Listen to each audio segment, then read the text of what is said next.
Syekh Abdul Samad ni yang cetakan saya ni tak ada lah. Dalam cetakan ini ada. Muka surat apa tu? X7. 6. Tadi dia ada 3 biodata kat sini. Pertama, Imam Ghazali. Kenapa? Kerana kitab Sairus Salikin ni ialah terjemahan secara tak langsung lah. Bukan secara langsung perkataan per perkataan bukan. Tapi secara tak langsung dia dia diterjemahkan. Kitab Sairus Salikin ni diterjemahkan daripada kitab Ihya Ulumuddin. Ihya Ulumuddin karangan Imam Ghazali. Jadi sebab tu dalam naskah ni dia nyatakan biodata atau riwayat hidup Imam Ghazali lah. Tu kita boleh baca kat rumah lah. Kemudian riwayat hidup Syekh Abdul Samad Al-Albani ni pengarang kitab ni yang terjemah. Maknanya dia terjemah, dia ada tambah sikit-sikit lah dia punya keterangan daripada diri dia sendiri. Tapi almost daripada daripada kitab Ihya. Walaupun tak seluruhan.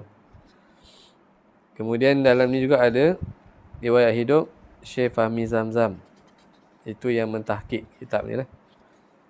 Yang mengeluarkan kitab ni, Khazanah Banjariah ni, bawah bimbingan Syekh Fahmi Zamzam. Dah meninggal. Kat situ tulis Hafizahullah Ta'ala, masih hidup lagi. Tapi dia baru meninggal tahun lepas. Macam mana? Hafizahullah tu doa. Doa bagi ulama yang masih hidup. Kalau kita sebut nama ulama, dia masih hidup, kita doakan dia Hafizahullah. Jadi maknanya masa dia type ni, Syekh Fahmi Zamzam ni masih hidup lah. Tapi sekarang Syekh Fahmi Zamzam tu dah meninggal lah, baru tahun lepas tu, Ustaz saya. Kalau Rahimah tu doa bagi yang dah meninggal. Rahimahullah. Semoga Allah merahmati. Kalau Hafizahullah, semoga Allah memelihara. Ya, sebab dia banyak bagi manfaat kepada masyarakat, jadi kita doa supaya dia hidup lama. Baik. Jadi saya baca kat sini. Sejarah hidup Syekh Abdul Samad Al-Albani rahimahullahu ta'ala. Atau kita boleh doa juga radhiyallahu anhu. Maknanya ulama bincangkan, adakah mesti doa radhiyallahu ni untuk sahabat sahaja? Jawapannya, sahabat wajib. Adapun selain daripada sahabat, daripada ulama dan wali-wali, hukumnya harus boleh. Maksudnya sahabat kita mesti doakan dia radhiyallahu anhu. Tak boleh doa lain. Tak boleh tu maksudnya salah adab lah. Sebab Allah dah kata dekat dalam Quran, radhiyallahu anhum wa radu'an. Allah dah redha kat dia orang. Jadi kita kena doa kat dia orang radhiyallahu anhu. Kalau Rasulullah sallallahu alaihi wasallam, tak boleh pula radhiyallahu anhu. Jadi maknanya tingkatan-tingkatan tadi mempunyai adab-adab yang tertentu. Cuma dia selepas daripada sahabat, daripada tabi'in, tabi'in dan ulama, wali-wali, orang-orang soleh, sama ada kita mendoakan dia, kalau meninggal rahimahullah atau radhiyallahu anhu. Kalau masih hidup kita doakan hafizahullah.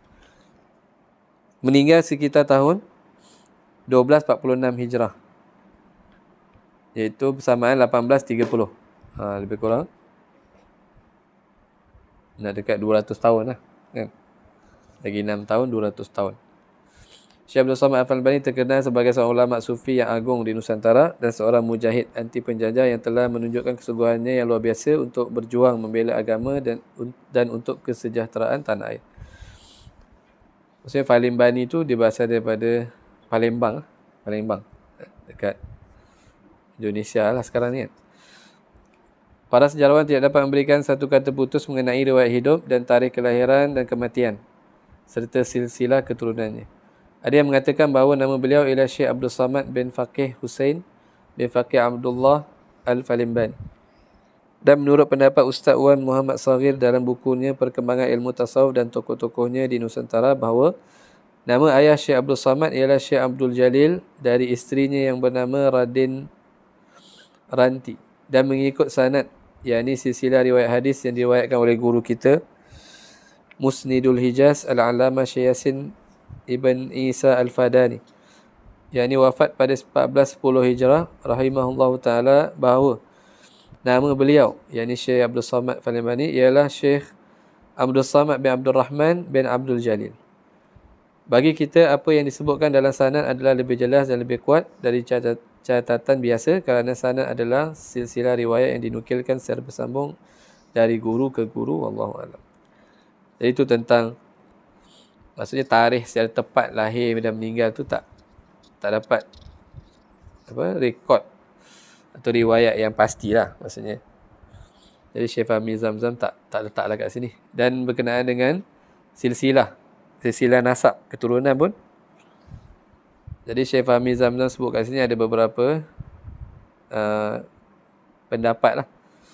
Antaranya daripada Wan Muhammad Saghir, ada selain itu daripada Al-Alamah Syekh Yasin Al-Fadani.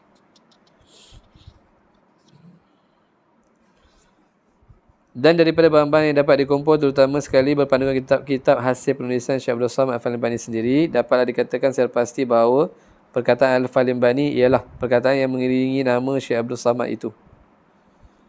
Ini dengan jelas menunjukkan bahawa Syekh Abdul Samad Al-Falimbani berasal dari Palembang, Sumatera Selatan, Indonesia.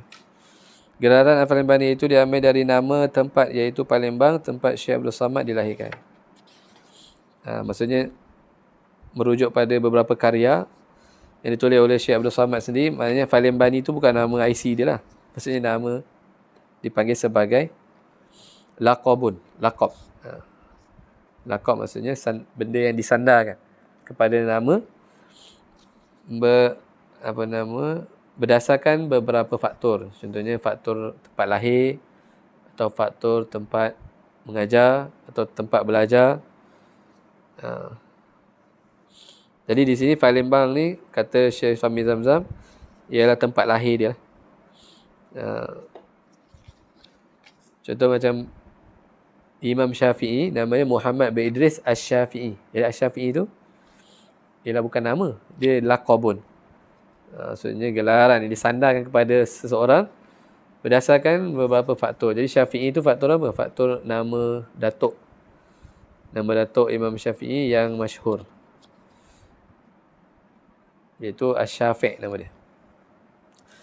Ustaz Yusuf Khalidi, pengarang riwayat hidup Syekh Muhammad Arsyad Al-Banjari, mengatakan bahawa Syekh Abdul Samad Al-Falimbani ialah sezaman dengan Syekh Muhammad Arsyad Al-Banjari. Begitu juga dengan Syekh Abdul Wahab Bugis dan Syekh Abdul Rahman Misri dari Betawi, Jakarta.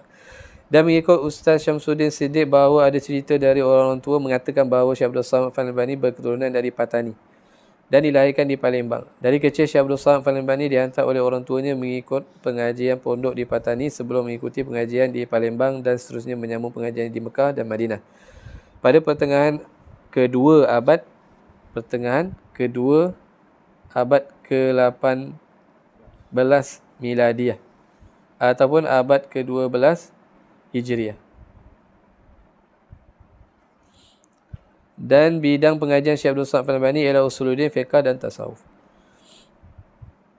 Ustaz Yusuf Khalidi juga menyebutkan bahawa selama berada di tanah Arab, mereka belajar daripada beberapa orang guru yang masyhur. Di antaranya ialah Syekh Athaillah rahimahullah ta'ala, Syekh Muhammad Sulaiman Al-Kurdi rahimahullah ta'ala, dan di bidang kerohanian. Dan di bidang rohaniyah, mereka telah menerima baiat tarekat As-Sammaniyah dari Syekh Muhammad bin Abdul Karim As-Samman Al-Khalwati Al-Madani rahimahullah ta'ala, dan kemudian tarekat ini telah diperkenalkan di kawasan Nusantara ini. Jadi itu tentang pengajian. Maksudnya dia tentang kelahiran tadi ada beberapa pendapat juga. Ada yang kata dia lahir maksudnya dia keturunan Patani tapi lahir dekat Palembang. Maksudnya dia bukan orang Palembang tu. Orang Patani tapi dia lahir di Palembang. Kemudian dia mengaji lah di beberapa tempat tadi, bermula di Patani, kemudian Palembang, kemudian Mekah, Madinah. Kerana pada zaman ini pusat pengajian yang utama di Mekah, Madinah lah pada zaman ni. Tidak seperti sekarang. Mekah, Madinah tadi dah tak seperti dulu. Dan semua tertumpu kepada Universiti Al-Azhar. Baik.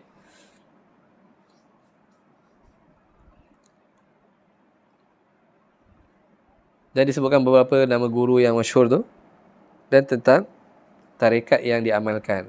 Itu tarekat Sammaniyah daripada Syekh Muhammad bin Abdul Karim As-Samman Al-Madani. seorang guru besar di Masjid Nabawi pada zaman dia. Jadi untuk maksudnya nama-nama ni, kita kalau ada masa kita search lah dekat Google tu, kita baca. Kita berkenalan dengan nama-nama wali-wali Allah ni. Jadi tujuan dia cerita kat sini, maksudnya apa? Maksudnya bila kita nak baca kitab Syekh Abdul Samad ni, kita kena ada tarikat jugalah, supaya kita dapat memahami, dapat menyambung silsilah keilmuan tadi dari sudut kerohanian. Kalau dari sudut literally, kita baca daripada guru yang pernah membaca daripada guru sebagainya, itu kita dapat lah. Tapi dari sudut kerohanian tadi, itu yang lebih penting.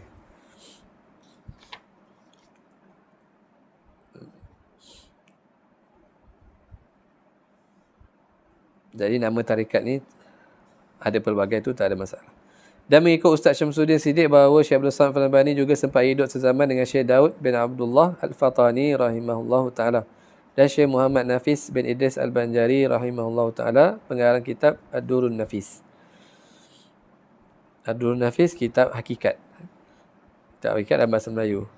Dan ramai lagi tokoh-tokoh ulama Nusantara yang hidup pada abad ke-18 Miladiah.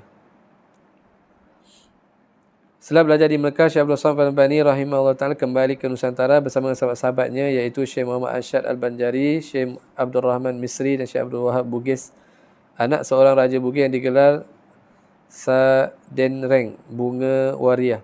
Apabila sampai di Jakarta, mereka berpisah untuk kembali ke tempat masing-masing, kecuali Syekh Abdul Wahab Bugis yang berangkat mengikut Syekh Muhammad Arsyad bin Abdullah Al-Banjari ke Banjarmasin, Kalimantan Selatan, kerana ia telah menikah dengan puteri Syekh Muhammad Arsyad Al-Banjari yang bernama Syarifah.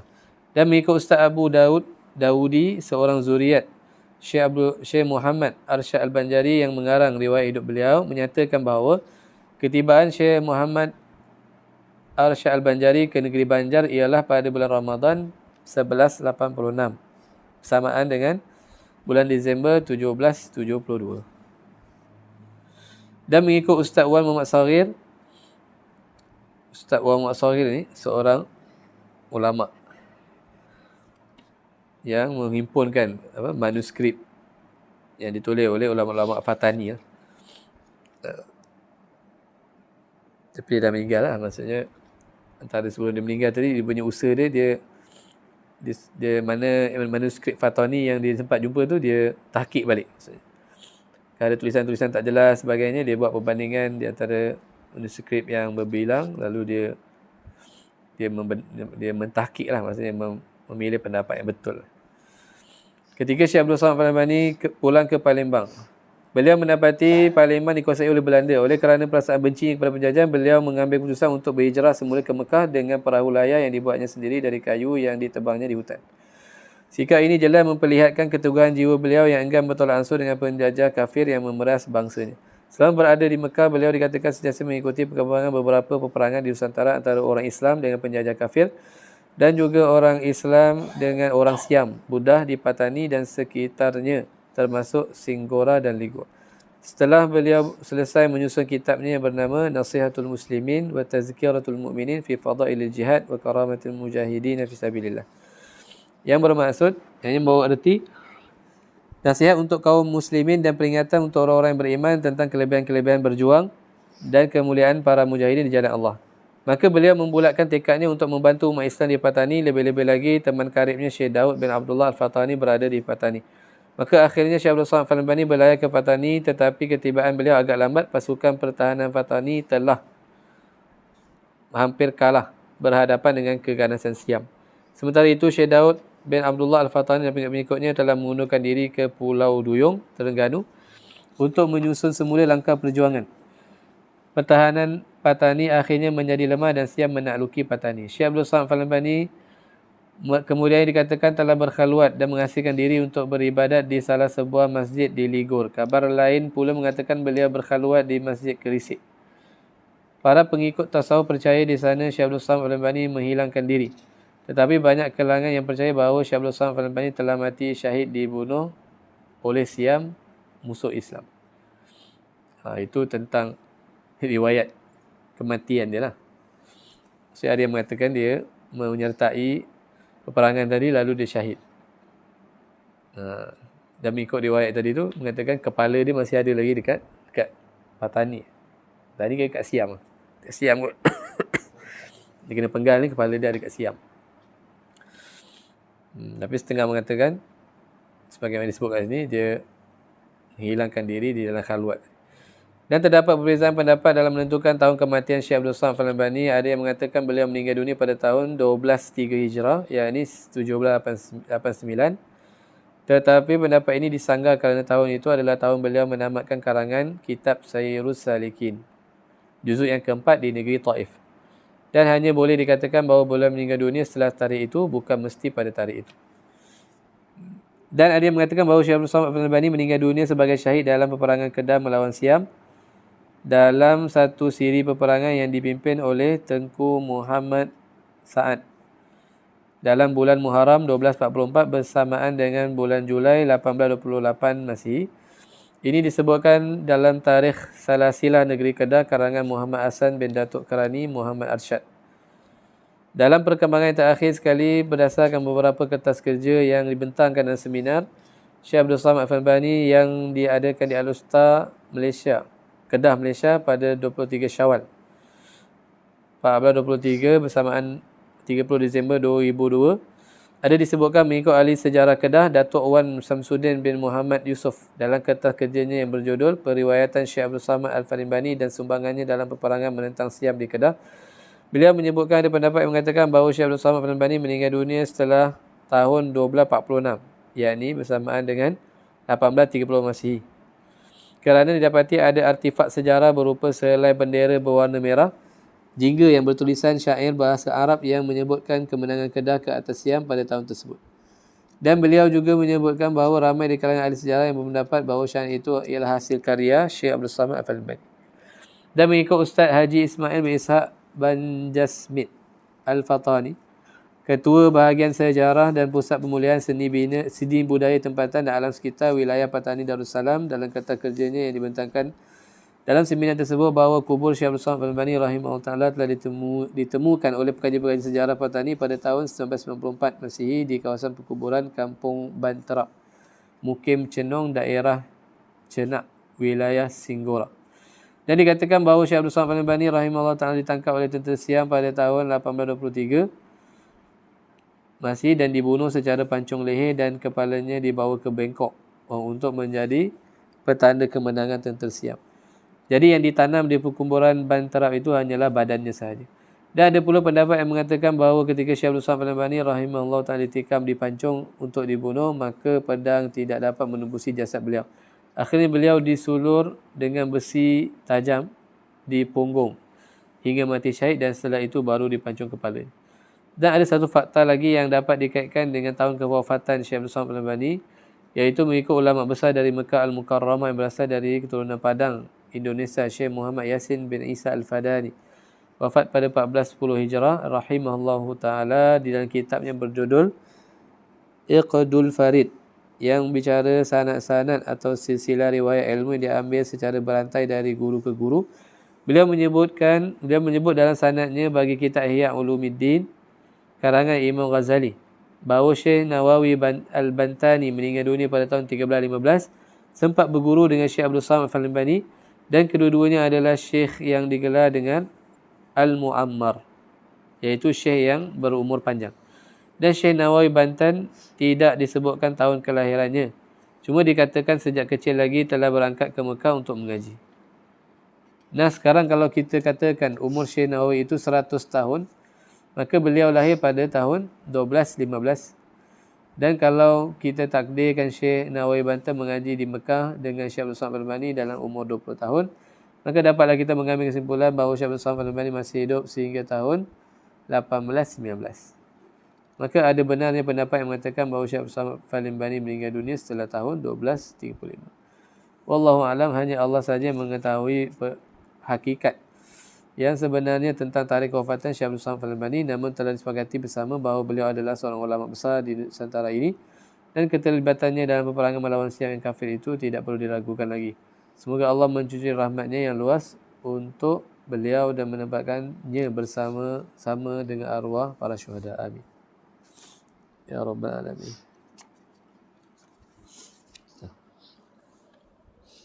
Jadi itu dia punya riwayat lah. Maksudnya kita kalau nak tahu lebih lagi kita boleh Google lah. Maksudnya ada banyak lagi kajian-kajian ataupun tulisan-tulisan berkenaan dengan Syekh Abdul Samad Al-Palembani. Paling tidak kita dapat mengenal lah Syekh Abdul Samad Al-Palembani itu pada beberapa sudut, seperti pengajiannya, pengamalannya dan perjuangan dia. Jadi tujuan dia apa? Tujuan dia untuk kita percaya. Tujuan dia nak percaya. So, bila kita baca kitab ni bukan setiap kataan tu dia nak bagi dalil. Penat lah dia kan. Cakap sikit nak bagi ayat Quran, cakap sikit nak bagi cakap hadis. Tak boleh lah, tak sempat lah. Boleh jadi tak ada ayat Quran langsung.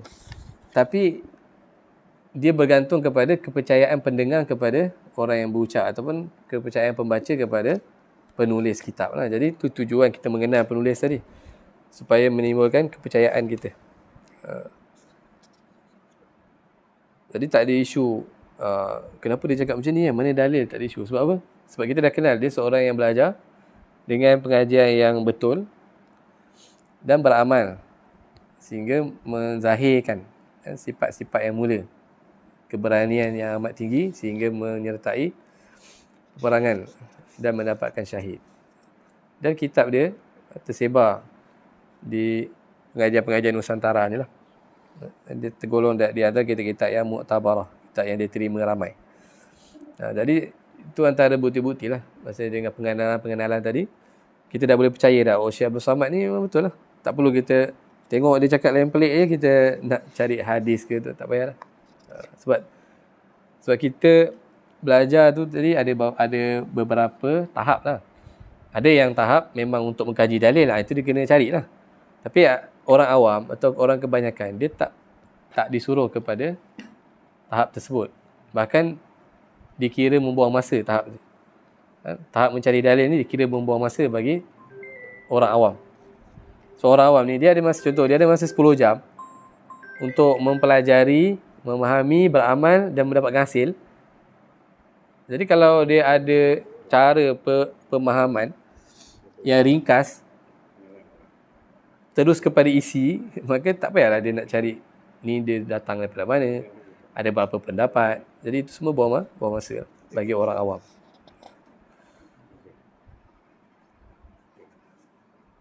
Baik, jadi kemudian kita dapat saya mengenal ulama-ulama kita dan kita mempercayai mereka.